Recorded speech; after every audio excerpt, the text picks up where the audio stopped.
안녕하세요. 매일 아침 말씀 묵상에 오신 여러분을 진심으로 환영합니다.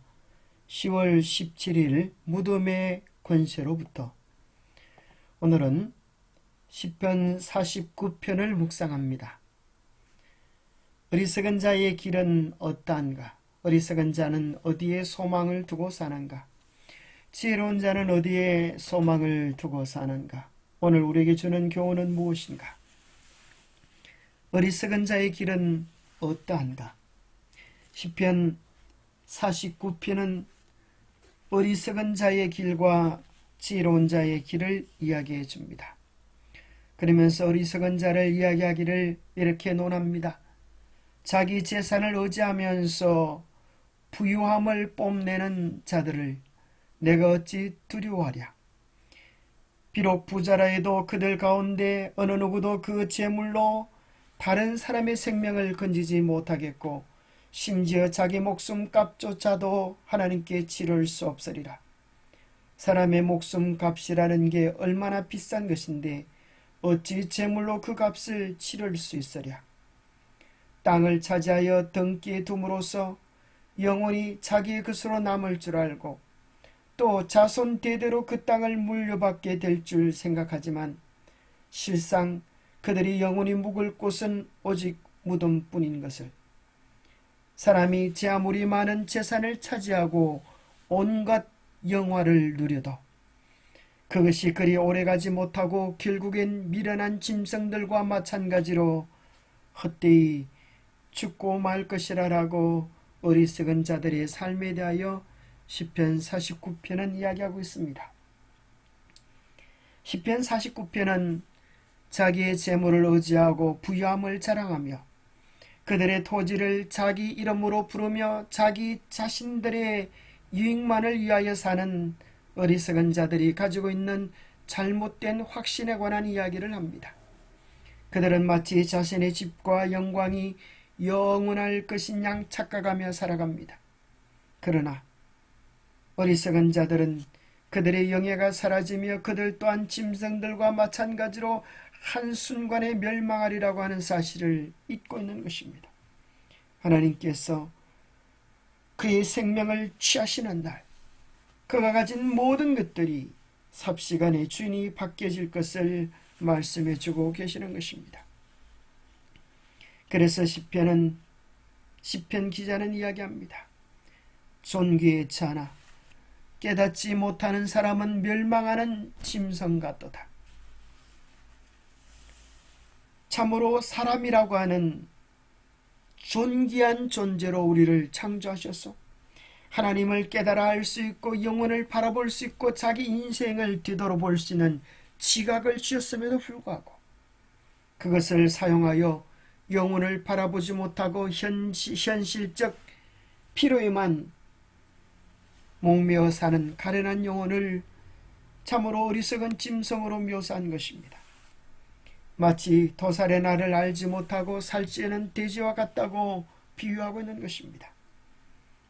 잠언에도 노래하기를 참으로 나는 짐승같이 무지한 사람이니 사람이라면 응당 깨우쳐야 할 것들을 나는 미처 깨우치지 못하였다. 나는 지혜를 배운 적이 없고 또 지극히 거룩하신 분에 대해서도 아는 것이 없다.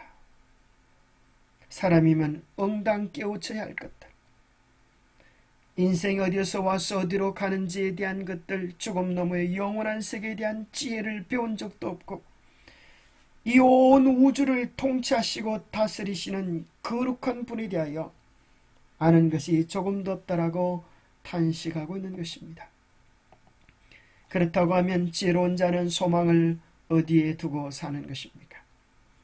한평생을 현실적 욕망에 마음을 두고 사는 것이 아니라 언제나 나의 삶이 마쳐질 날 하나님 앞에 어떠한 존재로 서는지를 생각해 보며 살아가는 것입니다. 그리하여 그가 죽음이 당면했을지라도 두려워하지 아니하고 이러한 소망 가운데에서 잠들 수 있는 사람은 참으로 행복한 사람입니다. 그러나 하나님은 나를 영접하여 내 영혼을 사망의 권세에서 구원하시리라. 쉬운 말에 보면 그러나 오직 하나님께서는 내 영혼을 구원해 주시리니 장차 나를 무덤의 세력에서 건져올려 부활시키셔서 당신의 나라로 데려가실 소망을 가진 자들은 행복한 사람입니다.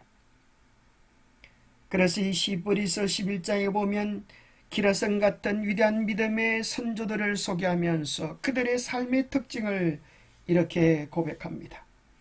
이 사람들은 다 믿음을 따라 죽었으며 약속을 받지 못하였으되 그것들을 멀리서 보고 환영하며 또 땅에서는 외국인과 나그네임을 증언하였으니 그들이 이제는 더 나은 본향을 사모하니 곧 하늘에 있는 것이라. 이러므로 하나님이 그들의 하나님이라 일컬음 받으심을 부끄러워하지 아니하시고 그들을 위하여 한 성을 예비하셨느니라고 말합니다. 하늘에 있는 더 나은 본향을 사모하기에 이 땅에서는 외국인과 나그네 같은 삶을 살았다고 이야기해 주는 것입니다. 그들은 이 땅에 살지만 이 땅에 속한 자가 아니라 하늘에 속한 자로 하늘의 정신과 하늘의 도덕 속에 살았습니다. 우리의 시민권은 하늘에 있는지라 거기로부터 구원하는 자 곧 주 예수 그리스도를 기다리노니 그리하기에 그들은 한순간의 쾌락에 삶을 투자하지 아니하고 영원한 하늘에 영원한 기쁨에 그들의 삶을 투자하고 바라며 사는 것입니다. 영감의 교훈입니다. 소망은 인내로 버티게 해줌. 우리들의 가장 간절했던 소망이 가끔 꺾이는 때가 있다. 우리는 영원히 잠든 저들의 눈을 감겨주며 무덤에서 장사하고 다시는 저들을 못 보게 된다. 그러나 소망은 우리들의 정신을 버티게 한다. 우리는 영원히 헤어지는 것이 아니며 예수 안에서 잠든 사랑하는 식구들을 다시 만나게 될 것이다. 저들은 원수의 땅에서 부활하게 될 것이다. 생명을 주시는 주님께서 다시 오실 것이다. 소망을 가진 자들은 예수 그리스도께서 다시 오시는 그날 썩지 아니할 몸으로 불멸의 몸으로 소망 속에서 다시 만날 것을 약속받을 수 있는 것입니다. 현재적 욕망에 목매단 돼지 같은 삶을 살 것인가? 영원한 하늘을 바라보며 재림 나그네로서의 삶을 살 것인가? 이것이 우리의 삶 앞에 있는 중대한 질문입니다. 한 번은 닭이 돼지에게 물었습니다. 돼지야, 돼지야, 너는 참 좋겠다. 네 먹고 싶은 것 얼마든지 먹고 놀고 싶을 때 신나게 놀 수 있으니 얼마나 좋으냐. 돼지는 말했습니다. 남의 심정 모르는 소리 하지 마라. 주인이 나에게 마시는 것을 많이 주고 이놈의 돼지 사리오동통 쩌라. 그 소리를 들을 때마다 나는 불안하여 잠을 이룰 수가 없다. 주인이 왜 나에게 많이 먹고 사리오동통 쩌라 그러는지 이유를 내가 알기 때문이다. 며칠 있지 않아 주인집 아드님의 결혼 잔칫날이 오기 때문이다. 배가 부르지만 그의 마음이 불안한 것입니다.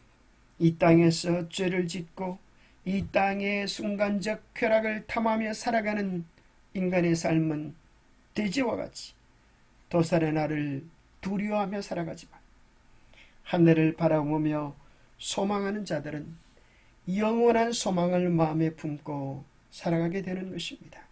아름다운 소망의 삶을 살아가는 우리 가족들이 되기를 바랍니다. 기도하겠습니다. 하나님 아버지, 우리로 하여금 순간을 위하여 살아가는 짐승 같은 자가 되지 않게 하시고 영혼을 위하여 살아가는 하늘 참 백성이 되게 도와주시옵소서. 세상의 부와 명예와 쾌락이 영원하지 않을 것이라는 사실을 알면서도 그것들을 향한 우리들의 욕심을 내려놓기 어려울 때가 있습니다.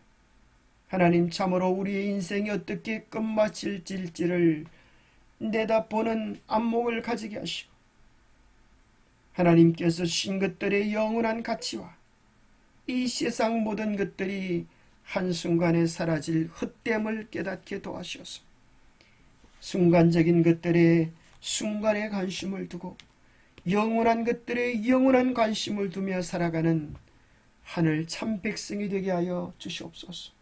매일 우리의 소망을 흔들리지 않는, 요동치 않은 영원한 것들에 두며 살아가는 하늘 참 백성이 되도록 축복해 주시옵기를 우리 주 예수 그리스도 이름 어지하여 간절히 간구하옵나이다.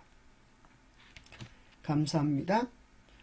무덤의 권세로부터 우리를 자유롭게 해줄 예수 그리스도께 소망을 두며 기쁨과 소망 안에서 살아가는 우리 모두가 되시기를 축복합니다. 감사합니다.